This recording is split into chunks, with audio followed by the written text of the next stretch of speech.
عاشق یه چیزی هستم و به خاطرش یه شیطنت کوچیک کرد. به یک زن و من. فانوس.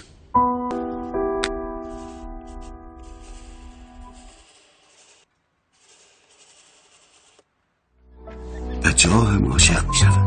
تا کردی زندگی رو هم ریختی. اولین مانع برای رسیدن به هدف.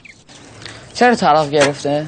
زنای زیادی هر روز در این نونوایی می آمدن و نون می خریدن، ولی بعضی زنها مثل این بودن که سلام متفاوت بودن. چی؟ هیچی. یا حداقل من اینجوری فکر می کردم.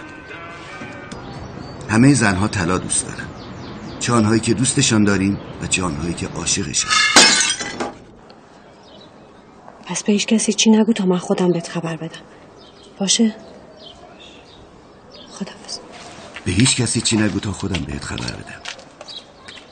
عشق پنهان بودنش زیباست. یه زنیه از شوهرش جدا شده، یه بچه داره. اگه بخواد بچه‌شو بیاره پیش خودش، یا باید دوباره ازدواج کنه یا درس بخونه بره سر کار. بعدش چی میشه؟ بعدش زنه نمیدونه باید چی کار کنه. تا حالا با هم من میخواستم بگم یه دقیقه بیا.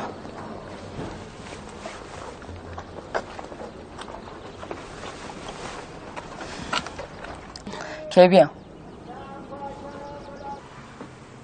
یعنی الان خوابی؟ یعنی بیداری؟ من باید برم. صبر کن. میخوای تا اینجا باید بیام؟ خودم میرم. آخه خدایی نکرده شاید ببینمت. بی تو دیگه نمیخوام جایی برم. زنه، یک زن بزرگ. من فکر نمی کنم که گم شده باشه، رفته که زندگیشو پیدا کنه.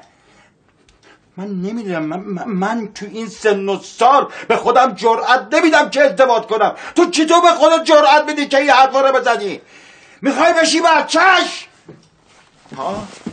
شاید تعجب کنی از این که میبینی من اینقدر جسارت کردم و برای تو نامه نوشتم، اما خود را از کنترل خارج میبینم و قلبم به شدت به سمت تو میآید.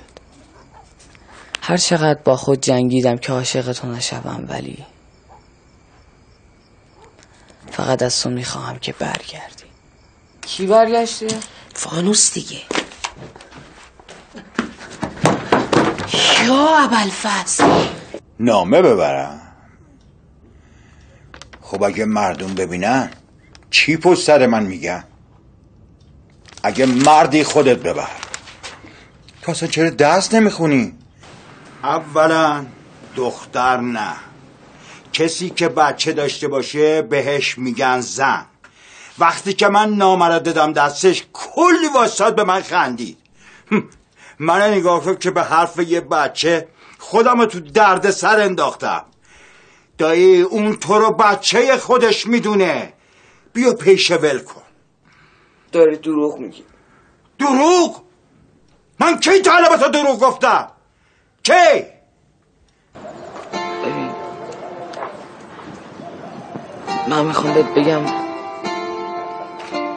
حرف اصلی من اینه.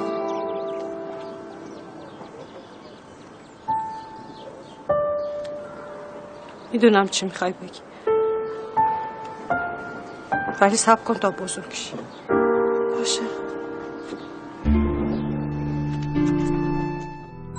من از مهربونیت خوشم آمد فانوس، که عاشقت شدم.